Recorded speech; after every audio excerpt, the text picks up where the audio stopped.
Oi, pessoal! Vamos mergulhar em mais uma análise completa hoje. O nosso foco aqui é um cenário que, com certeza, já tirou ou ainda tira o sono de muita gente. Sabe aquela situação? A mensalidade do plano de saúde está lá, em dia, muitas vezes sendo paga rigorosamente por anos a fio, mas de repente surge uma emergência, um exame essencial ou até uma cirurgia crítica e a operadora simplesmente vira e diz não. Pois é, hoje a gente vai destrinchar exatamente, passo a passo, o que os consumidores precisam fazer quando um plano de saúde nega um procedimento médico que é fundamental. A nossa ideia com esse guia é tirar todo aquele véu do juridiquês e entregar um mapa super claro e estruturado de como agir. Bom, vamos lá para o nosso roteiro, para transformar aquele pânico inicial numa resposta estruturada. As nossas sessões de hoje são: 1. O peso da negativa. 2. A base da defesa. 3. As desculpas mais comuns. 4. O plano de ação prático. E 5. Prazos e reembolso. Seção 1. O peso da negativa. Não é só burocracia. Imagina a cena. A burocracia simplesmente cruza o caminho de uma crise de saúde. A gente sabe que o que está em jogo aí é o risco, é o próprio tempo de vida do paciente. E vamos ser sinceros, a resposta da operadora raramente vem carregada de empatia, né? Ela costuma chegar na forma daquelas frases curtas, super robóticas, tipo procedimento não autorizado ou fora do rol da ANS.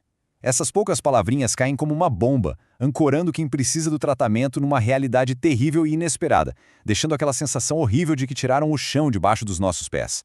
E olha só, a primeira reação de quase todo mundo é puramente emocional e com toda razão. A gente pensa, puxa, se o plano negou, eles devem estar cobertos de razão. Aí bate o pânico, a pessoa aceita a derrota ou começa uma busca desesperada por dinheiro para tentar pagar do próprio bolso.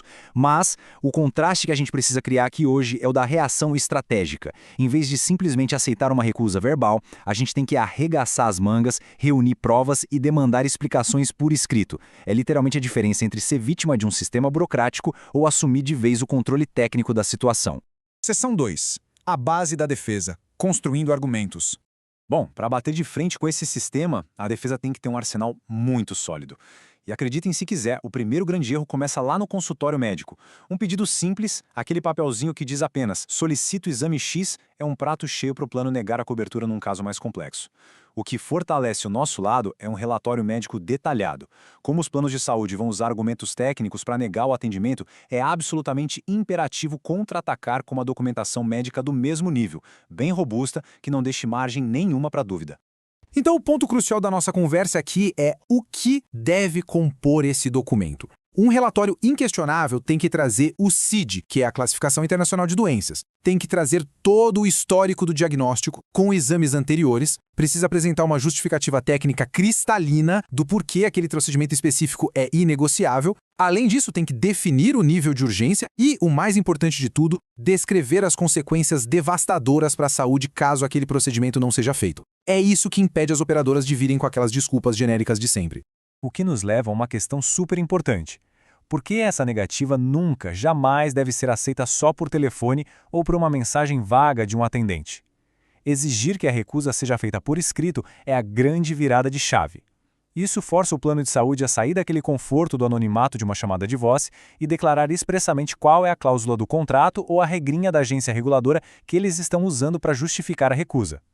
Sem um motivo formal no papel, fica infinitamente mais difícil provar qualquer abuso nas instâncias superiores.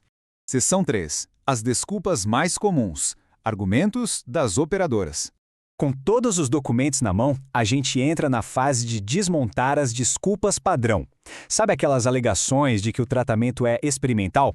Pois é, elas frequentemente desmoronam quando o relatório do médico prova que existe respaldo científico sólido. Da mesma forma, a famosa carência. Ela possui exceções muito rigorosas na lei quando se trata de urgência. A grande realidade é que aquelas negativas administrativas automáticas simplesmente não resistem a uma análise técnica de verdade. Um ponto que sempre gera confusão e que surpreende muita gente é o tão falado rol da ANS. Muitas vezes as operadoras apresentam isso como se fosse um muro de concreto intransponível. Mas o rol é, na verdade, só uma lista de referência de cobertura mínima. O procedimento não estar lá não é o fim da conversa, de jeito nenhum.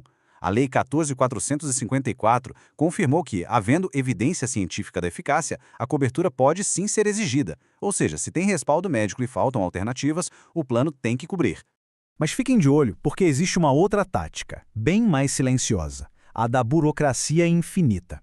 É aquele cenário onde o plano não diz um não na sua cara, mas cria um ciclo vicioso terrível. Pede um laudo hoje, um formulário amanhã, exige que passe por uma junta médica na semana que vem. Isso é uma armadilha perigosíssima.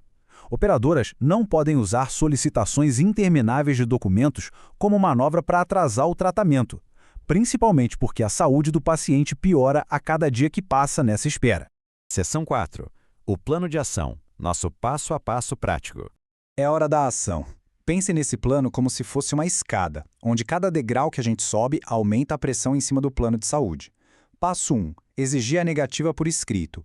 Passo 2. Conseguir aquele relatório médico rico em detalhes que a gente já conversou. Passo 3. Com a papelada na mão, abrir uma reclamação formal e anotar o protocolo lá na ouvidoria da própria operadora. Muitas vezes, só essa formalização técnica já resolve o problema. Passo 4. Não resolveu? Aciona os canais oficiais da ANS. E passo 5, diante de uma urgência enorme ou daquela teimosia do plano, não perca tempo, busque orientação jurídica na mesma hora. Vale lembrar que todo esse plano só funciona se a gente tiver um arsenal de provas impecável. Esse checklist aqui é inegociável, tá?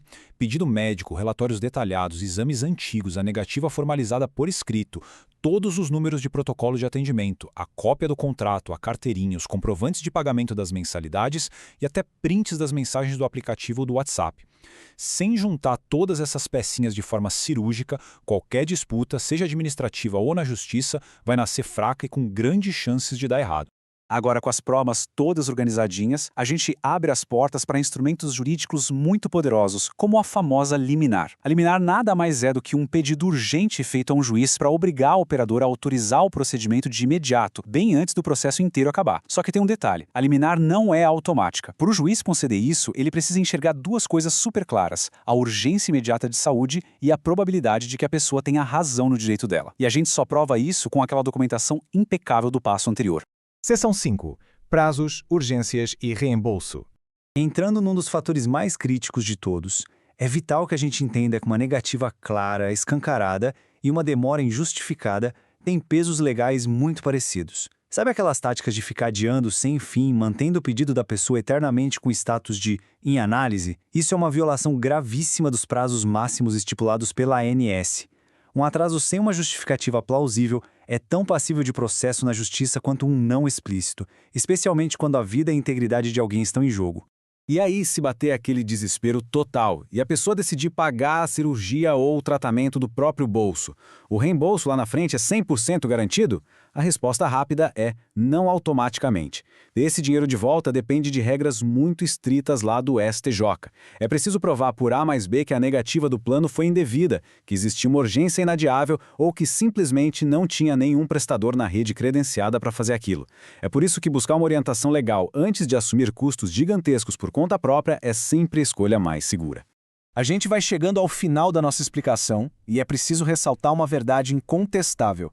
A execução técnica e fria sempre vai derrotar os argumentos puramente emocionais. Toda aquela indignação de pagar uma fortuna por um plano durante anos e se ver abandonado na hora H é totalmente válida, é mais do que justa. Mas as operadoras de saúde não respondem à nossa raiva ou ao nosso choro. Elas só respondem a obrigações de contrato, a protocolos preenchidos de forma impecável e a pressão legal fundamentada. Ser extremamente técnico é, no fim das contas, a nossa única chance de vencer. Para fechar com chave de ouro, eu deixo uma provocação no ar. Aqui interessa de verdade essa demora injustificada. Pensa bem, quando um plano atrasa um exame, o tempo trabalha exclusivamente a favor das finanças da operadora, mas age violentamente contra as chances de recuperação do paciente. O tempo é o ativo mais valioso e inegociável nessa equação toda. Por isso, aquela primeira recusa automática que o plano dá nunca, jamais deve ser o fim da linha. Reunir toda a documentação e agir de forma inquestionavelmente técnica é o único caminho seguro a seguir. Um abraço e até a próxima análise.